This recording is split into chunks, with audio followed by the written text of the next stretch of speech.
to the Chicago Bears. They went 3-14. They technically got the number 1 overall pick, traded it. Get into that in a second.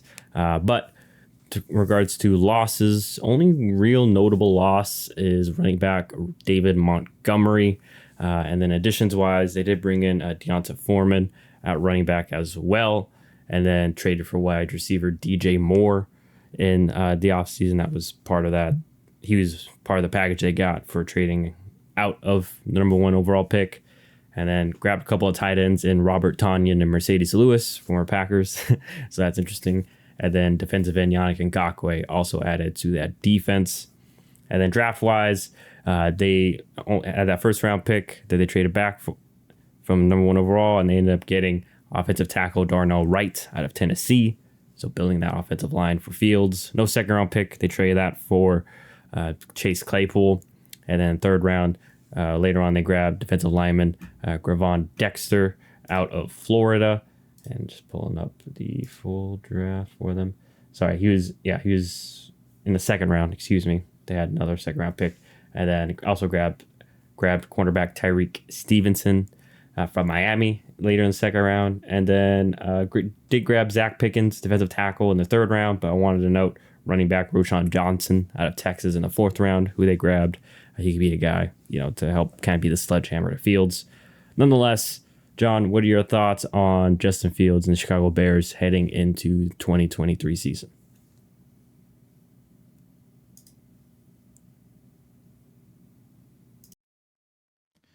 Yeah, I'm excited for the Bears this year. I don't know where they'll finish record-wise. Last year they were obviously not very good, but there was moments. There was also some games they were competitive against some good teams, so they'll definitely be an interesting watch. Now, are they going to go win the division? Are they going to make the playoffs? I'm not sure I'm willing to go that far, but I think they'll take a step. I think they'll move forward.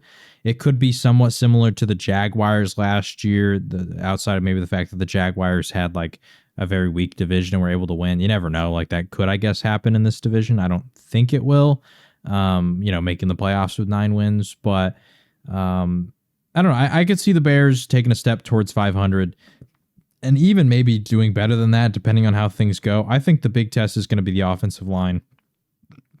They need the young guys to really step up. They got Tevin Jenkins, who they drafted in, the second round last year? Second round 2 years ago. Then they got Braxton Jones, who's going to be starting at left tackle. They got him in the 5th round last year. And then you add in Darnell Wright, going to be starting at right tackle, who they got in the 1st round this year. Those 3 guys, I think, are really going to need to step up. Cody Whitehair is a pretty decent center. And then at right guard, they got Nate Davis from, 3rd round, 4 or 5 years ago. So, they have a young offensive line, and I think they're going to be key to see how this team goes, because we saw Fields last year. There was just a lot of times that he was either having to take off too soon or he was getting hit very early and just really wasn't able to actually have a chance to make much happen. And with the improved receiver core, we could see, even better things. They add DJ Moore. He's going to have a full offseason with Chase Claypool. They added at the trade deadline last year. Darnell Mooney, once again, getting another year with Fields. So I think the offense could be somewhat exciting. I'm not quite ready to say that, like I said, they're going to light the league up, but I do think they'll be interesting. And then defensively, I still think they have some holes, but I like the steps they took. Adding Tremaine Edmonds, I thought he was a very, very underrated linebacker, because him and, why am I blanking on his name? Matt Milano in Buffalo were a very strong duo. And I think it sucks for the Bills to lose him. But I think it's a great addition for the Bears, because they lose Roquan Smith and you replace him with Tremaine Edmonds. Although I don't think that Tremaine is as good as Roquan was. I think it's about as good of a replacement as you could probably get. And then you have other guys like Jalen Johnson, Jaquan Brisker getting another year where they can, potentially grow even more and take another step. You add Yannick Ngakoue to maybe add some pressure off the edge, because they weren't getting a lot last year. I don't know. We'll see. I think this team has taken steps in the right direction.